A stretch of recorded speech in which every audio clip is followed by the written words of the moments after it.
These cattle have been on grass all morning. I haven't given them any sort of grain or anything. I'm kind of walking them towards the back slowly. But right now, okay, so I checked the weather, and the weather's saying that we're not going to get any rain really for about the next week. And my ground is kind of dry. It's kind of dry. And it's going to be kind of cold. And so long story short, I think that my grass is going to be growing pretty slow. And so right now in the grass, I got a lot of good grass in the back. The grass in the back is actually better than the grass in the front. And the grass in the front is doing phenomenally well.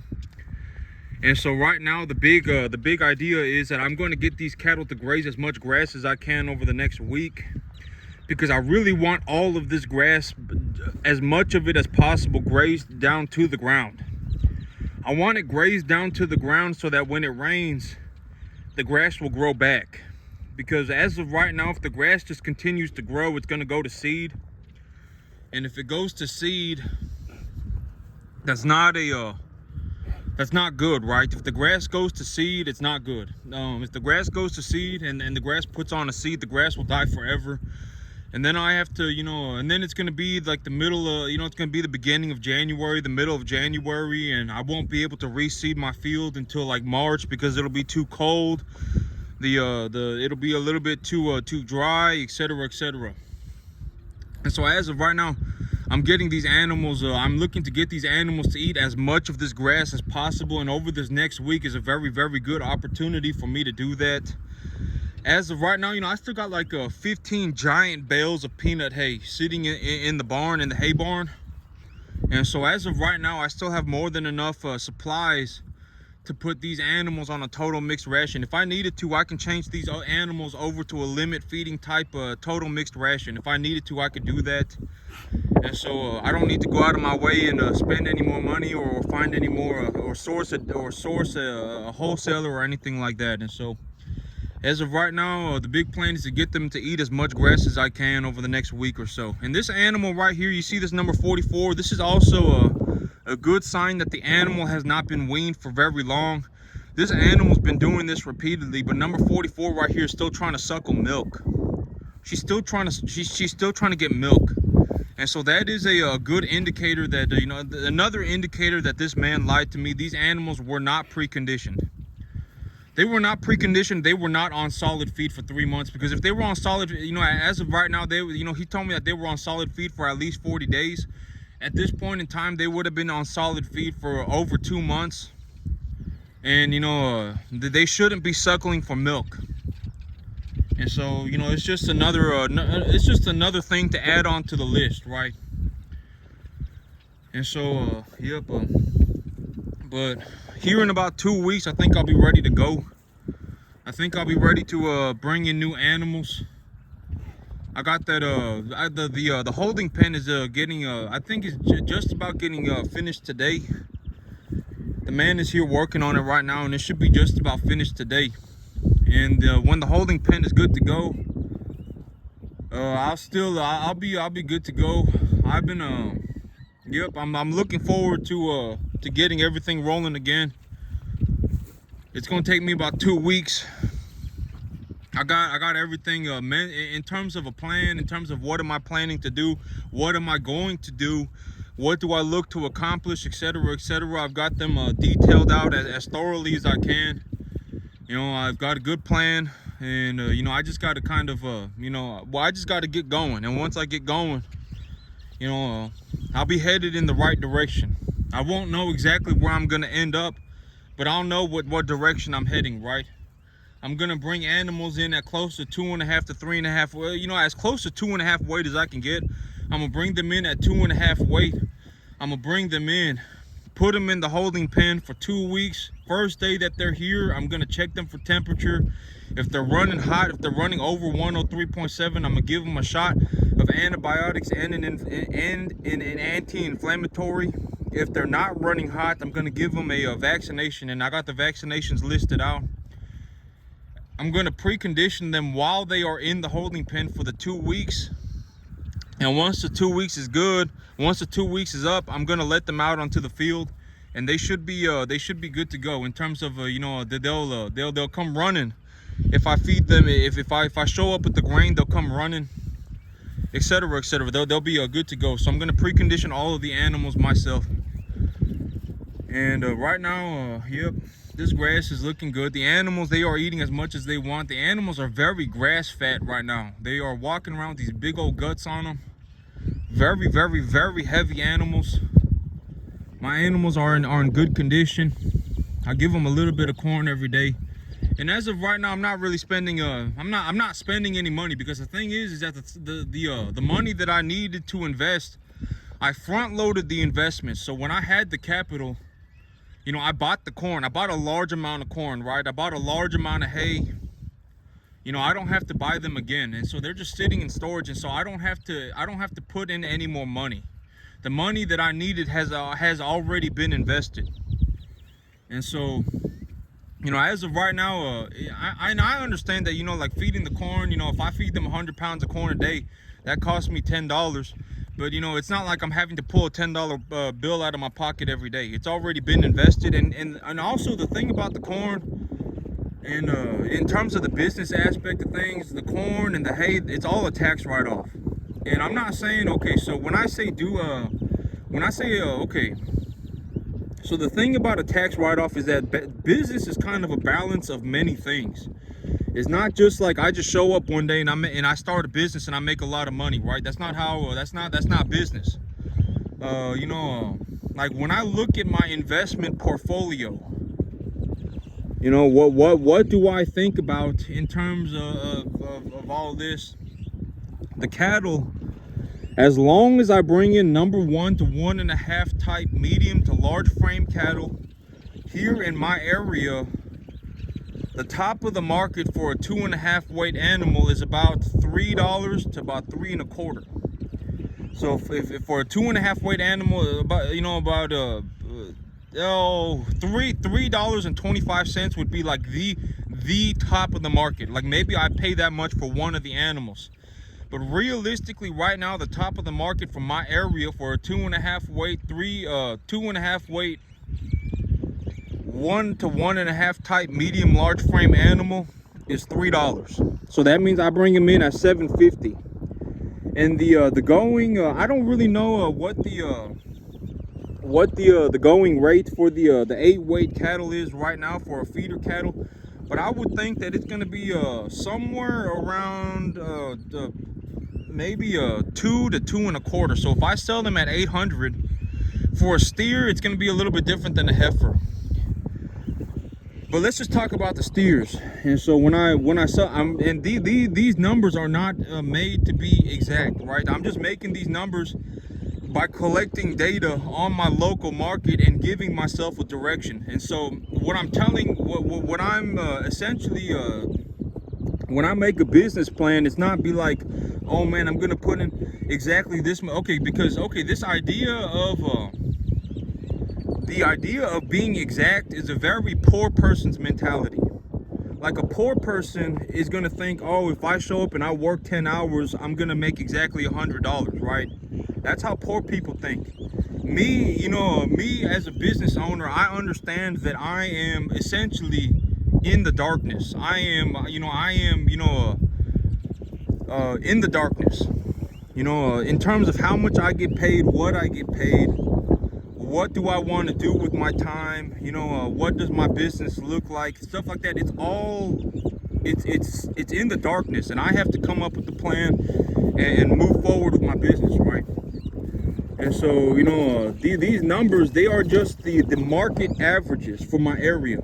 The market average for a number 1 to 1.5 medium large frame animal is about $3 for a 2.5 weight animal. And when the animal is about 800, it's going to cost the going rate is about 2 to 2.25. And so, long story short, I'm gonna bring them in at about $7.50 and sell them for about $1,600 as of right now. But the thing about the markets is that the cattle markets are changing every day, right? The cattle markets are dynamic.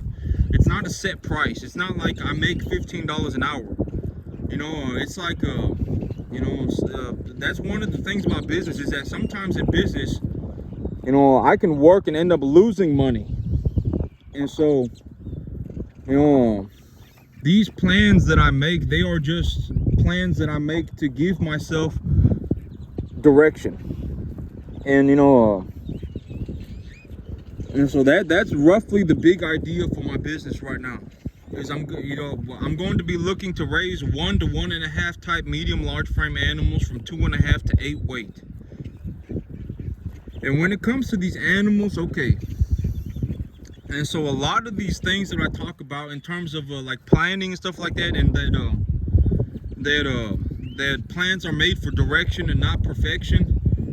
And you know, but that kind of goes into everything. Like when I feed these cattle, right, depending on, okay, so the big idea for the diet plan of these cattle is to provide them something around a 65% total digestible nutrients feed. So feed them somewhere around 65% TDN. They should have a calcium to phosphorus ratio of roughly 2 to 1.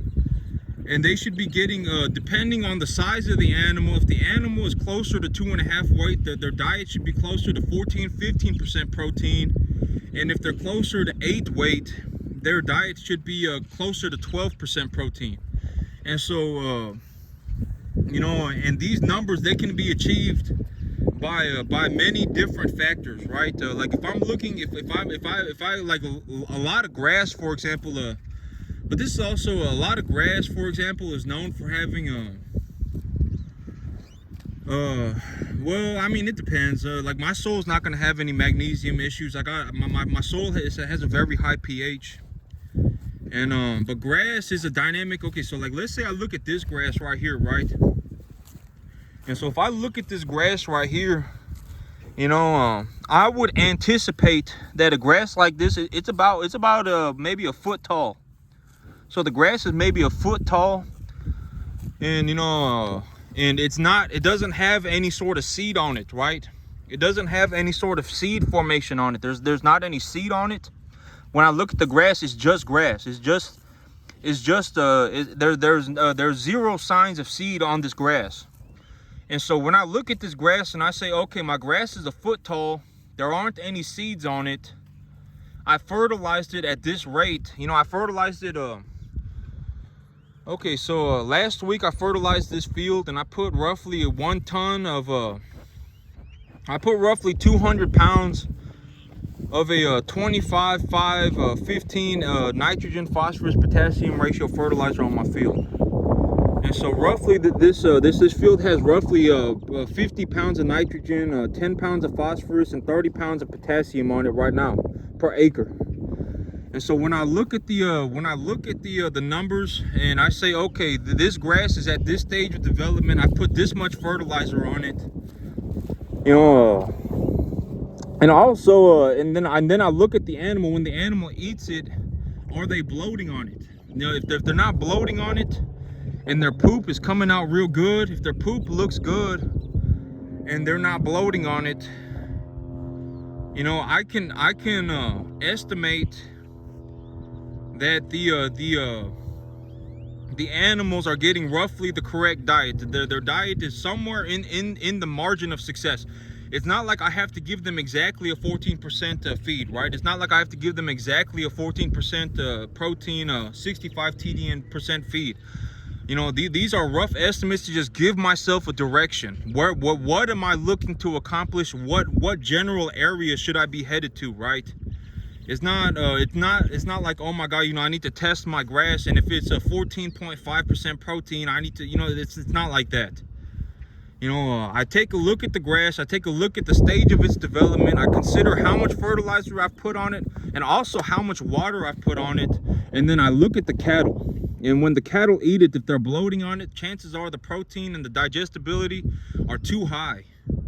You know, and if the protein is too high and the digestibility is too low, you know, I can increase the digestibility while lowering their protein by adding corn to their diet.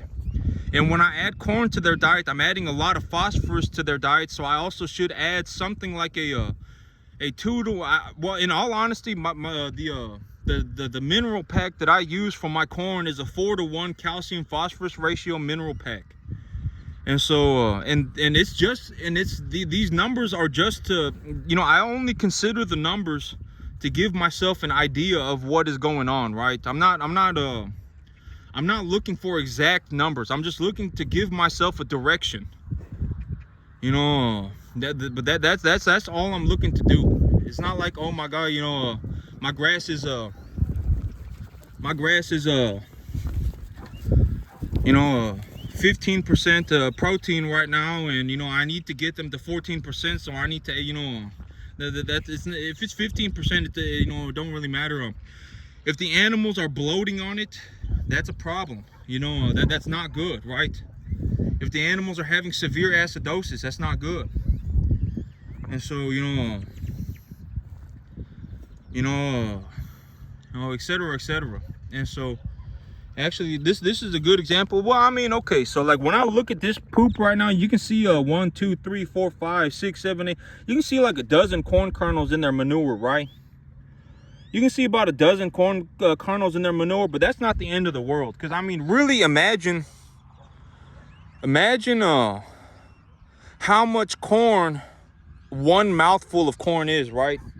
And so like when I look at these animals poop and they got like a dozen kernels of corn or 25 kernels of corn in their poop, it's not the end of the world. Because I mean, they probably ate thousands of kernels, right?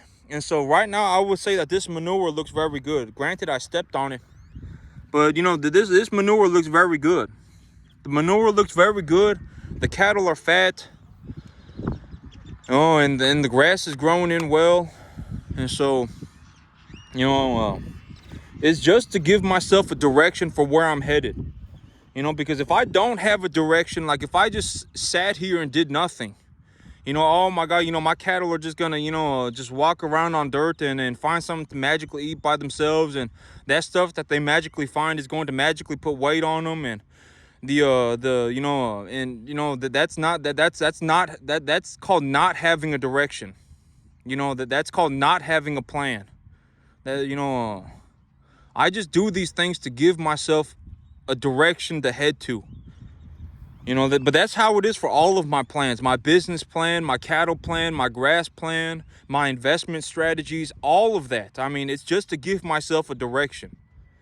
Because at the end of the day, you know, poor people, that's how they think. They think, oh, if I do this, I'll make this much money. You know, oh, if I work 10 hours, I'll make $150. That's how poor people think. Oh, well, if I do this, I'll make exactly this much money. Me, I live in the darkness about my pay.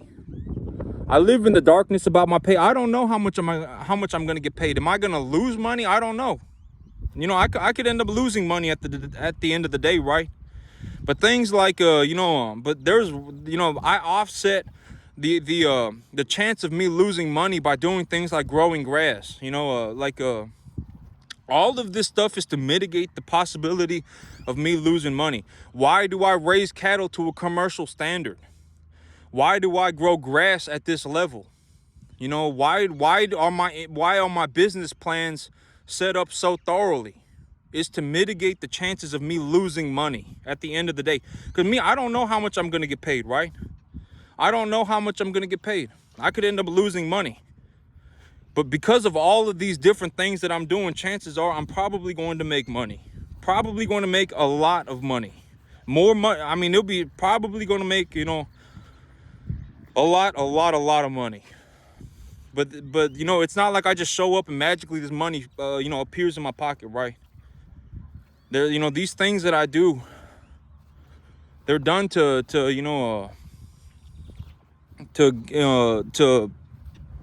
mitigate the possibility of me losing money. But I brought y'all out here to the back real fast to take a look at the grass. But the grass in the back looks better than the grass in the front.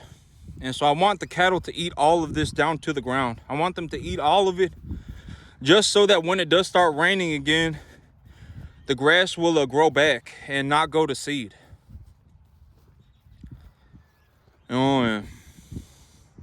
Yeah. The cattle, I've never made so much money in my life until I got in the cattle business. And I'm not the it's very stupid to think that everybody is going to make money in the cattle business, because almost nobody, like when I go driving around and I take a look, even if they got, 500 acres, even if they got, 1,000 acres, chances are, I mean, they're not really making much money. They just not. I mean, a lot of people are not making money.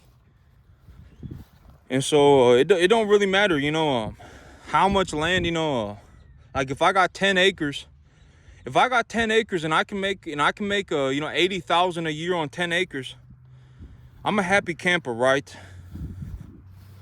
I mean, I'll just take the 80 grand, I'll take the 40 grand from my job, and I'll make my 120 grand, and I'll just go and buy more land. And so,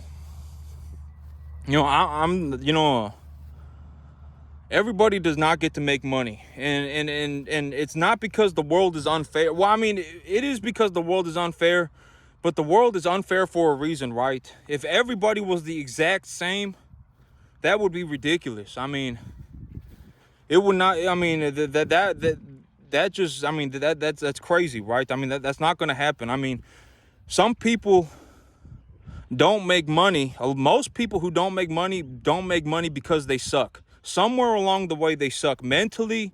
Maybe their work ethic, something about them sucks real bad. And so, you got to just be honest sometimes.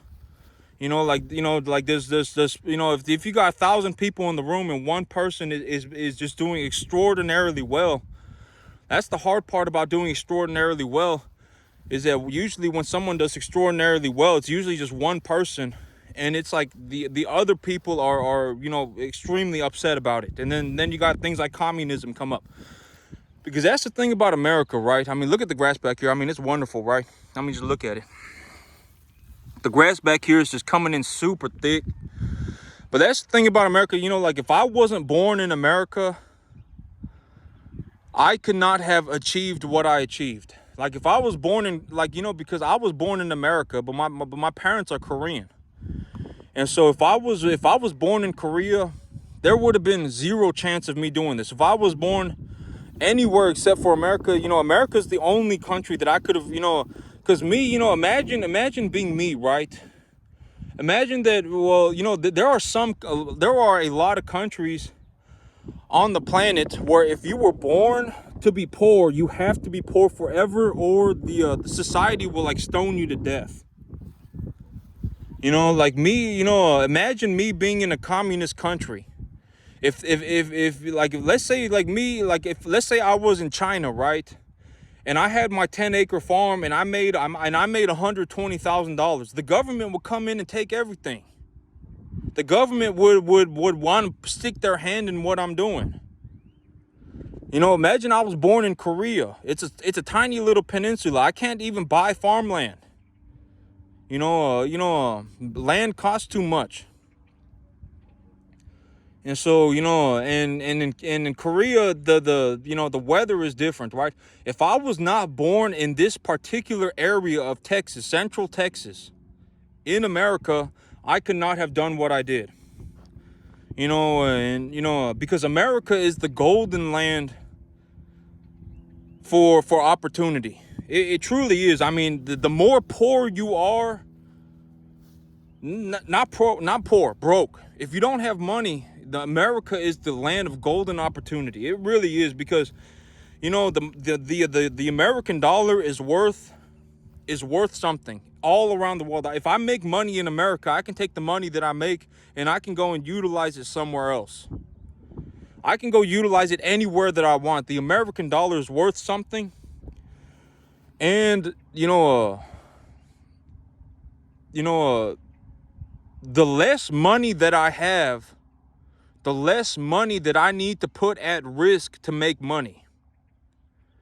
And so, and the less money that I have, the easier it is to turn that little bit of money into and multiply it, right? Like if I were going to take $1,000 and turn it into $5,000, I could just grow a field of hay and cut it for hay, right? I mean, the less money that I have, the less risk I need to take. And and it's easier to turn $1,000 into $10,000 than it is to turn $10,000 into $100,000. But I mean, the whole backfield is like this. You see how tall the grass is? The whole backfield is like this. Nothing's gone to seed yet. But and I know that a lot of people, they may think that it's unfair. Oh my God, but what's it's going to be unfair forever. Like if you got one person who works 15 years of their life and works 7 days a week, and I mean, that person should be allowed to do better than other people. That is what fair is. I mean, and if that sounds unfair, I mean, it's tough luck. I mean, it's the best way. I mean, this idea that we should keep everybody poor uniformly, communism is not good. And so, but that's the reality of money. It is easier to turn $1,000 into $10,000, and it is easier to turn $1,000 into $10,000 than it is to turn $10,000 into $100,000. And with the American money, when I'm talking about American money, with American money, if somebody makes about $60,000 a year, the things that they can buy to improve the quality of their life goes down drastically. I mean, they can just about buy anything. Granted that they're not going to be able to buy the best of everything, they could still buy like a new Toyota Camry, right? They could still buy, they may not be able to buy the King Ranch F-150 or the Super Duty 350, right? They may not be able to buy that stuff, but is it really going to improve the quality of their life to drive a Super Duty 350 or a King Ranch F-150 versus a Toyota Camry? Not really. That Toyota Camry will do just about anything that truck or whatever Corvette needs to do. It may make somebody, they may look cool driving that Corvette or that Ferrari or whatever, but that Toyota Camry is going to do just about everything that Ferrari or that Corvette's going to do on a realistic basis. And so, and like me, when I think about money, being a person, being the person that I am, me living on $30,000 a year saved my ship. Because if I had woken up one day, like a couple months ago, and I had said, oh my God, I got $90,000 in my bank account, it's time to go and buy myself a new truck and go and buy myself new clothes, buy myself all brand new, nice clothes. At this point in time, I would have gotten freaking wrecked financially. I would not be able to operate this business. Anymore. But that's, but it is what it, I mean, and that F-150 that I got, it'll do just about everything that I needed to, right? If I needed to haul more animals and I needed a bigger trailer, I could get a 350. But right now, that F-150 is going to do just about everything I needed to. And so, I'm very, very, very grateful for the situation that I am in right now. I'm very grateful for the situation, right? And I'm acknowledging myself, and I'm I'm acknowledging myself, but I'm also grateful for my situation. Because if I had looked at my bank account and I said, oh my God, I got 90 grand, I should go and buy myself a new truck and go and buy myself new clothes, and I should go and look for pretty girls everywhere, I would have gotten wrecked financially. Financially, I would have gotten wrecked. The only thing I did with my business was I literally just sat on the money. I sat on the money, and the only money that I used was to keep my business going. And so,